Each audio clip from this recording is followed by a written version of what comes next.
My 8-year-old takes my hand and she's like, "It's all right, Daddy. Everybody dies." And I was like, "How dare you be more emotionally mature than me?" I play with my Pokemon cards. Oh, man. Yeah, I've been married 12 years, together 16. It's been awesome, man. Such a weird meeting story, too. You know, we lived like 10 minutes from each other, ran in the same friend circles, and we met at the Funny Bone Comedy Club in Columbus, Ohio, right? How weird. And, you know, God bless her, man. I was a work in progress when she met me. Road comic for 7 years, a lot of bad habits. My wardrobe was pretty rough. I think I had a bunch of big dog shirts and Zubas, and one dress shirt I wore on stage into funerals. That's all I had. She whipped me up into shape. I got 2 kids, both girls, 11 and 8. And our 11-year-old, she got diagnosed with autism, and it's been interesting kind of finding our new normal. And she's such a funny, silly kid. And she does something at night, as we like to call Willow's closing time. So we'll put her to bed, right? And then me and my wife will watch some stories or something. We'll be laughing and stuff. And she'll just get out of bed and demand that everyone goes to sleep. She'll come into the bedroom. One time she grabbed a full glass of water and just dumped it out on the floor while making eye contact with me. I was like, that's a power move. But the best of all time was she came in one time, shut the TV off, and took the controller with her. And I went, that's checkmate. That's checkmate right there. And our 8-year-old Frankie, she's pretty typical, normal, silly kid. She loves the Barbie and the pink and the sparkles and stuff. Recently, she has become obsessed with death, which has been great. I know kids kind of go through that phase, but man, it hits you like a ton of bricks. She's playing with Barbies one day, and then she just sits on the bed next to you and goes, "So you're gonna die, huh? Mom's gonna die, that dog's gonna die." And I can't deal with it. I'm like, listen, I am almost 50. I can see the light. I'm at that age where if I lose something, I'm not 100% sure it's coming back, you know? I lost a toenail last week, and I'm like, that's probably just gonna be the weird toe without a nail. Like, And once again, God bless my wife. She's an exec at a hospice company. Into life care is kind of what she does. So she's extremely comfortable talking about it. I think almost a little too comfortable talking about it. I walked past the bedroom the other day. They're picking out their tombstone. So I'm like, all right, listen. It is too much. I can't handle it. My 8-year-old takes my hand and she's like, "It's all right, Daddy. Everybody dies." And I was like, how dare you be more emotionally mature than me? I play with my Pokemon cards. But she does crack me up so much, man. So like they were building a liquor store at the end of our block across from the gas station, and they had put up a big sign that said liquor store's coming, and the bus that my daughter rides would go past the sign, and I guess they had been talking about it on the bus. And she came from school one day and she was like, "Man, I just can't wait till that liquor store opens." And I was like, "Wait, what?" And she goes, "Yeah, it's gonna be so fun when that liquor store opens." I go, "Hang on a sec, what do you think a liquor store is?" And she goes, "Come on, Dad, it's the store where you get to lick stuff, you know? Candy and ice cream." And I was like, "You're gonna be super disappointed when you find out what a liquor store is. Until you turn 35, get married, and have 2 kids, and then it's gonna be your favorite place in the world." Oh, man. My wife, you know, she's great, man. She was in finance, right? She was in finance, and she didn't feel like she was helping people, so she went back to school to become a nurse. And then she went back and got her master's, and then she went back and got her doctorate.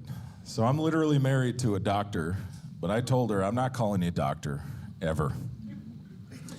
Maybe Dr. Honey. That's about all you're gonna get. I did text her one time when we ran out of toilet paper. I was like, "Paging Dr. Beat. Emergency." But she's got a lot of pressure. She's got a lot of responsibilities on her shoulder, you know. She supports the whole family and all that stuff, and I'm at the kitchen table writing fart jokes about her, so it's a lot of responsibility. It's a lot of responsibility. She woke up one night, right, in a cold sweat, And she's like, oh, I had the worst dream ever. And I was like, oh, honey, that's horrible. What was it about? And she goes, I lost my job. They took the house, they took the kids, and you left me for some lady that made really good cupcakes. I was like, ooh, that's rough. I go, I had a similar nightmare where I had won Willy Wonka's chocolate factory. And, you think it's all fun and games. It's chocolate, it's candy. But there's payroll, There's supply issues, And the Oompa Loompas wanted to unionize at one point. But thankfully, my wife, Beyonce, was able to calm everything down, so. Now, I didn't see the knife, but I did feel it. She was like, ah! And gravy sprayed out. That's all that's in there. Just a bunch of gravy. We got an old man cat, too. You got a cat who's 17 years old.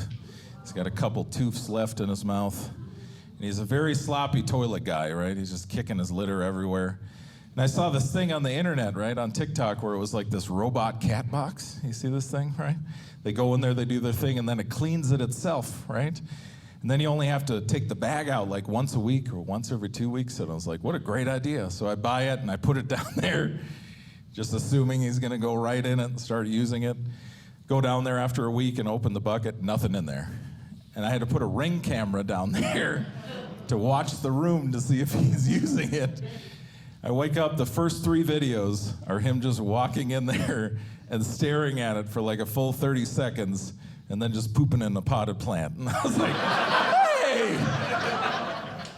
But I did start laughing really hard because I'm like, I can't even imagine like what he's thinking. And he's staring at this thing.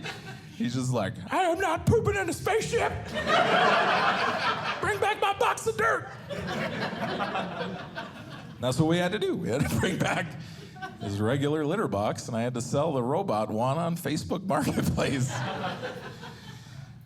If it wasn't crazy enough at our house, for a while there, we were hosting foreign exchange students, and that was kind of an interesting thing for us, because, on the surface, it makes a lot of sense. You get this kid from another country, you learn about their culture, learn about yours, you got extra hands around the house, you get these lifelong friends, but you don't talk about the little things, She goes so our first group of kids was a girl from Ukraine and a girl from Italy. She goes and picks them up at the airport, drops them at the house, and then just goes back to work. And now I'm in the kitchen with 2 foreigners that have never been to America before and barely speak English, and I'm just trying not to start an international incident before breakfast. But I'm like, you know what? I'll cook them some breakfast, food, the international language. But then I got a panic attack. I'm like, this is their first meal in America. I can't mess this up, So I make them biscuits and gravy, pretty normal American meal. But I was like, I got to kick it up a notch because this is America. So I switched out the regular biscuits for the Cheddar Bay biscuits from Red Lobster, right? And if you've never tried it, try it. It's dynamite, right? And they ate everything. And immediately they were downstairs calling their parents. And I don't speak Ukrainian or Italian, but I'm pretty sure they were like, I'm not coming home. Rent out my room, do whatever you want, but this is where I live now. This fat guy just deep fried a Twinkie, so.